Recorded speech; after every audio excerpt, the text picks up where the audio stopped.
بسم اللہ الرحمن الرحیم۔ اللہ کے نام سے شروع جو نہایت مہربان ہمیشہ رحم فرمانے والا ہے۔ والنجم اذا ہوا، قسم ہے روشن ستارے محمد صلی اللہ علیہ وآلہ وسلم کی جب وہ چشم زدن میں شب معراج اوپر جا کر نیچے اترے۔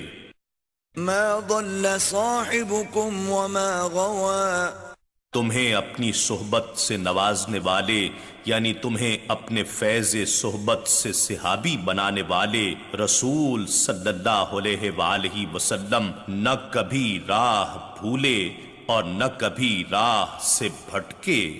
وما ينطق عن الهوى، اور وہ اپنی خواہش سے کلام نہیں کرتے۔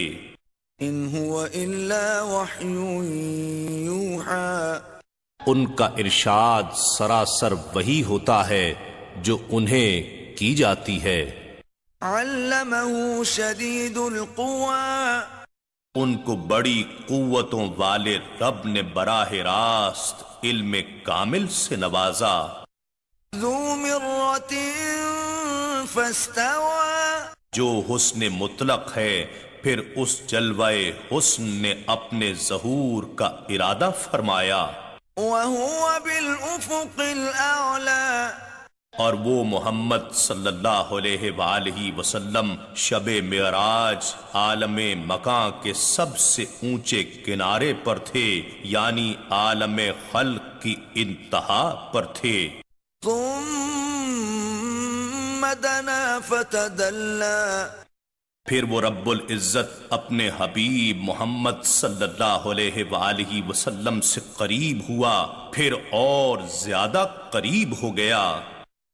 فكان قاب قوسين او ادنى، پھر جلوہ حق اور حبیب مکرم صلی اللہ علیہ وآلہ وسلم میں صرف 2 کمانوں کی مقدار فاصلہ رہ گیا یا انتہائے قرب میں اس سے بھی کم ہو گیا۔ فأوحى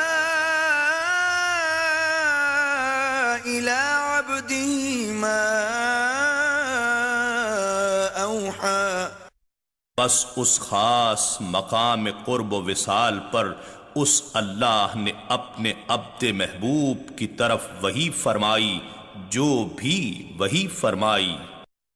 ما كذب الفؤاد ما رأى، ان کے دل نے اس کے خلاف نہیں جانا جو ان کی آنکھوں نے دیکھا۔ افتمارونه على ما يرى، کیا تم ان سے اس پر جھگڑتے ہو کہ جو انہوں نے دیکھا؟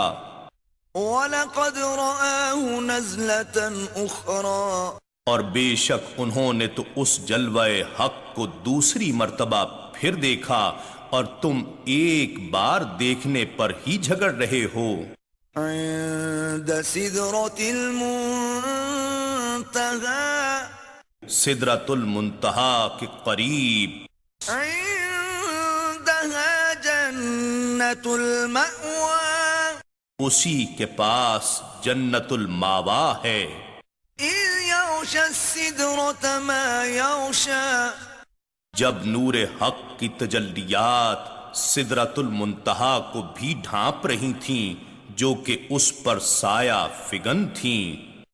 ما زاغ البصر وما طغى، ان کی آنکھ نہ کسی اور طرف مائل ہوئی اور نہ حد سے بڑھی، جس کو تکنا تھا اسی پر جمی رہی۔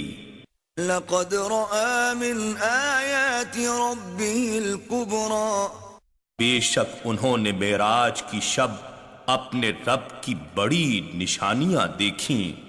أفرأيتم اللات والعزى، کیا تم نے لات اور عزا دیویوں پر غور کیا ہے؟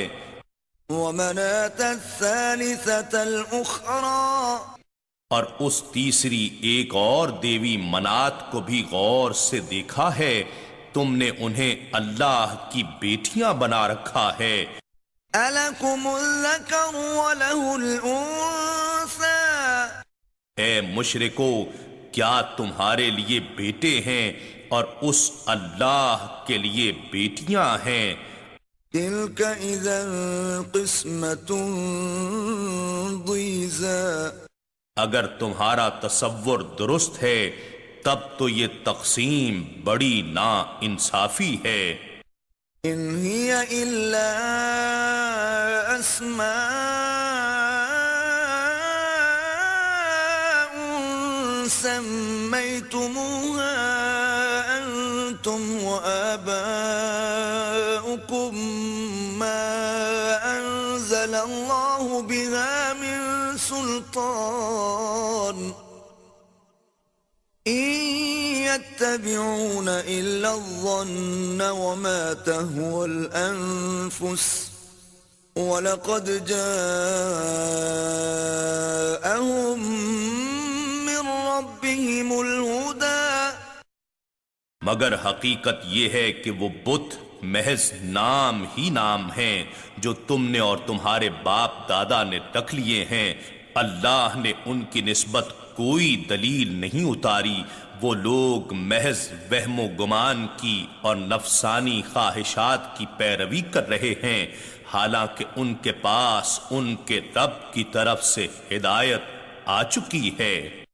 أَمْ لِلْإِنسَانِ مَا تَمَنَّىٰ، کیا انسان کے لیے وہ سب کچھ میسر ہے جس کی وہ تمنا کرتا ہے؟ فَلِلَّهِ الْآخِرَةُ وَالْأُولَىٰ، بس آخرت اور دنیا کا مالک تو اللہ ہی ہے۔